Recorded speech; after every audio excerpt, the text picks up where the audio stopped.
Hello everyone, welcome back to my YouTube channel. मैं लेके आ गई हूँ आपके लिए एक नया ब्लॉग। सुबह हो गई है और सुबह के बज रहे हैं 7:30 और मैं सुबह सुबह भजन लगाने लग पड़ी हूँ टीवी में। और भजन के साथ साथ ना मैं काम भी करती रहती हूँ। साथ में मैं बना रही हूँ लंच ले जाने के लिए कोई सब्ज़ी, क्योंकि मोंटी भैया और योगेश ने लंच लेके जाना होता है तो उनके लिए प्रिपरेशन करनी पड़ती है।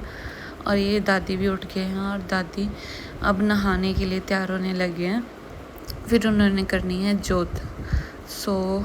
तब तक के लिए थोड़ा मैंने छुट्टी ली है, क्योंकि अब दादी थोड़ा ठीक हो गए हैं तो वो ही सुबह जोत जलाते हैं। मैं बना रही हूँ सब्ज़ी और तब तक मैंने सोचा कि जो भी बर्तन है उनको साफ़ कर लेती हूँ और उसके बाद जो है वो खाना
बर्तन साफ़ करके मैं हो गई हूँ फ्री। अब मैं जो जा रही हूँ, मैंने कुछ कपड़े डाले थे उनको निकालने वॉशिंग मशीन से।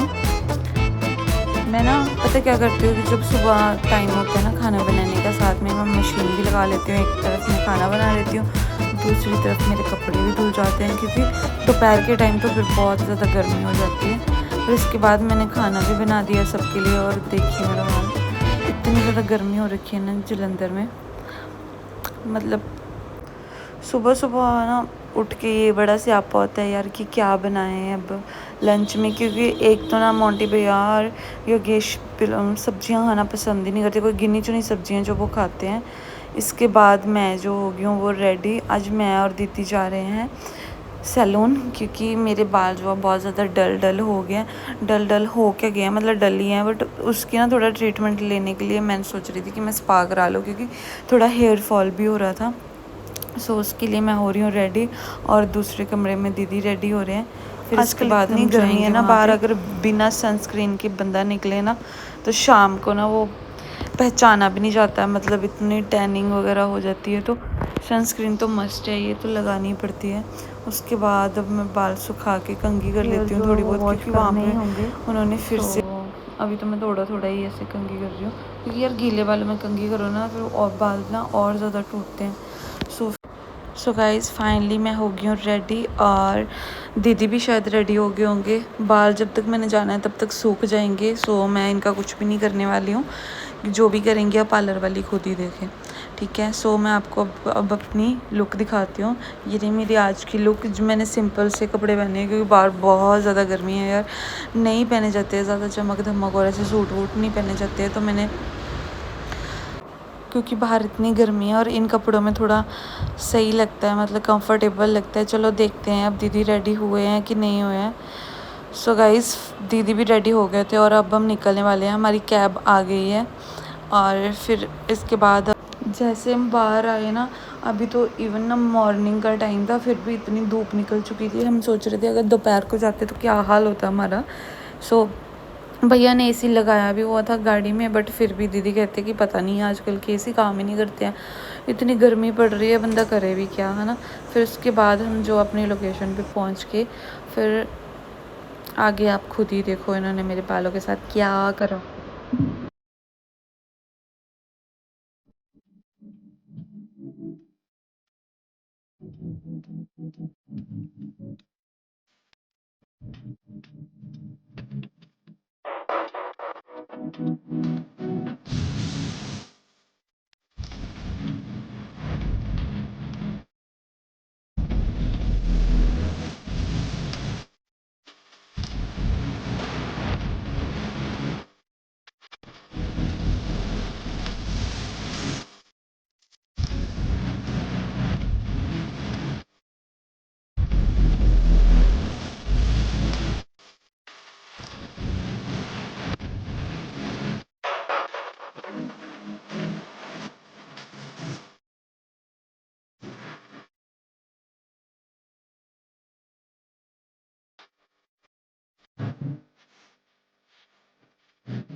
सो गाइस इतने लंबे इंतज़ार के बाद इन्होंने मेरे बाल जो ड्राई कर दिए हैं वॉश करके।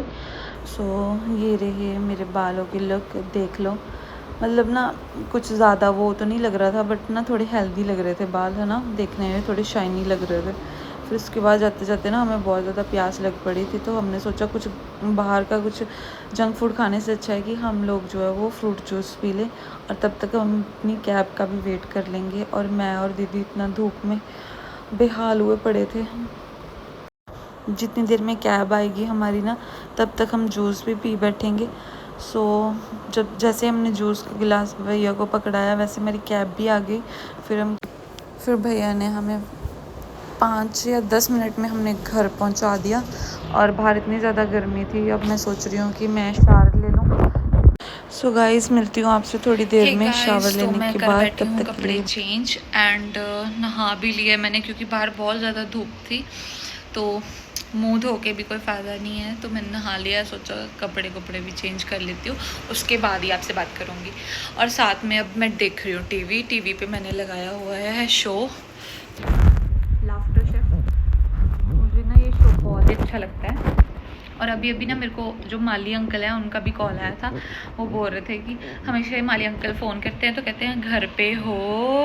मैं क्या, हाँ जी अंकल घर पे ही हूँ। सो फिर आप आ जाओ। तो मैंने ना अपने पौधों की थोड़ी कटिंग करवानी थी, और जो उन पर दवाई डालते हैं अंकल, ताकि उनको कीड़े वगैरह ना लगे, उनकी जड़ें हेल्दी रहें। सो मेरे प्लांट सारे बहुत ही बढ़िया है। तो अंकल महीने में 1 या 2 बार आके जो है वो चेक कर जाते हैं और दवाई वगैरह भी डाल जाते हैं। सो अभी वो आने वाले होंगे, तो जब वो आएंगे तो मैं आपको दिखाऊंगी कि कौन सी दवाई डालते हैं और कैसे क्या करवाती हूँ मैं प्लांट्स का। तो मिलती हूँ आपसे थोड़ी देर। गाइस भैया फाइनली पहुंच गए हैं बाहर, और बाहर निकल के देखा तो इतनी गर्मी हो गया रखी है ना। अभी तो हम सुबह गए थे तभी इतनी गर्मी थी, दोपहर में वापस आए हैं, तो बेचारे अंकल भी कितना कष्ट करके इतना घूमते होंगे यहाँ वहाँ। तो और देखो फ्लावर देख के तो ना मेरी रूह खुश हो जाती है, ठीक है। सो मैंने फिर अपने फ्लावर्स अंकल को दिखाए, इनकी ना थोड़ी वो गुदाई वगैरह करने वाली थी। अंकल कहते इनमें ना कीड़ा पड़ गया है। पहले तो मैंने देख के डर गई, फिर मैंने बोला नहीं अंकल ये तो ना केंचो जो सॉइल की नरिशमेंट को और भी बढ़ा देते हैं, जिससे प्लांट और ज़्यादा हेल्दी ग्रो करता है। उसके बाद अंकल चले गए थे मेडिसिन लगाने के बाद, और मैं आ गई थी अपने जिम। मैंने ना आज से सोचा है कि मैं अपनी जो है वो एक हेल्दी लाइफस्टाइल जो जीऊँगी, क्योंकि मैं बहुत ज़्यादा बीमार रह रही थी और अब थोड़ा ठीक हुई हूँ। तो फिर डॉक्टर ने बोला है कि अब आप जो है वो जिम जा सकते हो। आर्थराइटिस की वजह से ना मेरा वेट जो थोड़ा ज़्यादा बढ़ गया है। सो अब मैं सोच रही हूँ कि अब जिम जाके ना थोड़ी पतली हो जाती है, क्योंकि घर पे भी कोई फंक्शन आने वाला है। सो उसके लिए कड़ी मेहनत करके पतली हो जाऊँगी। और इतनी ज़्यादा गर्मी लग रही थी ना वहाँ पे, तो पूछे मत, पर बहुत ज़्यादा मज़ा आता है आफ्टर एक्सरसाइज की। सो मैं योगेश का वेट करती हूँ, फिर शाम को वो आते हैं, फिर मुझे छोड़ने चले जाते हैं। एंड मैं भी जो है वो 8 बजे तक फ्री हो जाती हूँ, तब तक वो नहा धो के फिर मुझे दोबारा पिकअप करने आ जाते हैं। और यहाँ पर मैं घर वापस पहुँच गई थी, और योगेश बोल रहे थे कि जल्दी से खाना लिया, मुझे बहुत ज़्यादा भूख लगी है। क्योंकि ये कहते लंच भी मैंने थोड़ा सा ही करा था, क्योंकि क्लाइंट आ गए थे।